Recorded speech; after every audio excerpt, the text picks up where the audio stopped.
into the unknown. This explains everything. The loveliest lies of all. Let's recap for a moment. The series revolves around our main characters, Walt and Gregory, who are accompanied by a bluebird named Beatrice, who helps them on their journey to get back home. The show is literally an experience for the audience as we venture through the world of the unknown, meeting woodsmen, the undead dressed up as pumpkins, and even a gorilla. There are peaceful moments in the show that are really atmospheric, and right when you think all is calm and quiet for now, something pops right out of the shadows and scares the crap out of you. And I thought watching the intro to Are You Afraid of the Dark was hard to sit through when I was young. The characters are quite an interesting bunch and are what I believe to be the different aspects that make up the show.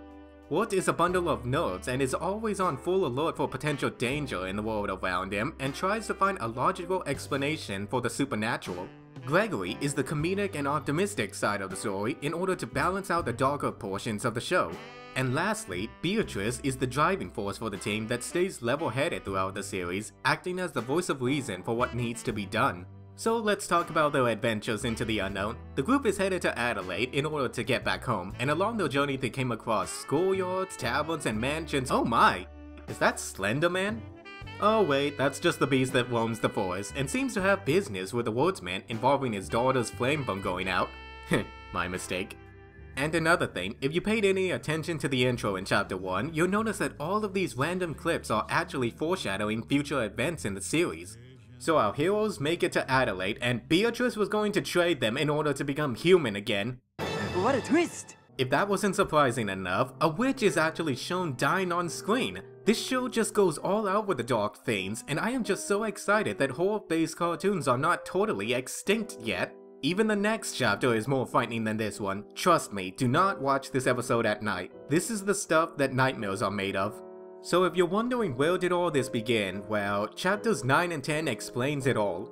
After Gregory wanders off with some help from the beast that roams the forest, Walt attempts to look for him but falls into the river and is out cold for a while.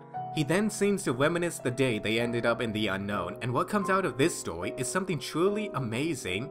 Walt is on his way to confess his feelings for a girl named Sarah, but seems to lack confidence in himself and comes across as an antisocial individual, whereas Gregory is still his optimistic self who helps out Walt with his task and gives the tape to Sarah's friends, who inform him that a kid named Jason Thunderburger is going to ask her out at a Halloween party. Now I know what you're thinking, Walt is a big loser, right? Actually, he's pretty much the opposite of that. Everyone is thrilled to see him, and Walt seems to be completely unaware of this, especially with the fact that his competition is nothing more than an average nobody. This guy really has low self-esteem issues. Hey Dr. Wolf, I think I found your next patient. So after heading to the cemetery in order to get the tape back, Walt and Gregory climb over the garden wall, and yes, this is where the name of the show came from, and after avoiding a train, they fall into the river where this whole journey begun. There is also something in this scene that has me baffled. Are Gregory and Walt actually stepbrothers? This would explain their different views and behavior towards each other. It would seem plausible since Walt is more focused on himself at times and treats his brother as more of a nuisance. As we head back into the unknown, we are given another look at the woodsman who comes across Gregory being taken over by some branches, and this is apparently what happens to lost souls in the forest that the woodsman didn't know about. This just got really dark for a kid's show. I mean, lost souls being turned into trees and given to the woodsman to cut down and turn into oil? These are the kind of stories that most horror movies are missing nowadays. In order to save his brother Gregory from becoming wood chips, the beast offers Walt a deal to keep his brother's spirit alive at the cost of him becoming the new lantern bearer, and it turns out that the light in the lantern is actually the spirit of the beast who turns out to be the woodsman's daughter all along. The episode is just full of surprises. So in the end, Walt and Gregory wake up from their trauma, and everything seems to be going well for them now. As for the other stories, they seem to be doing well for themselves, but it's not clear whether or not they actually happen, but just the narrative alone of these stories are enough to convince you otherwise.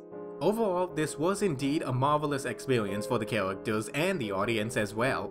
The stories were very creative and the animation was top-notch. The tone really captures the essence of those old grim fairy tales, and the music is something worth listening to as it adds into the ominous environment.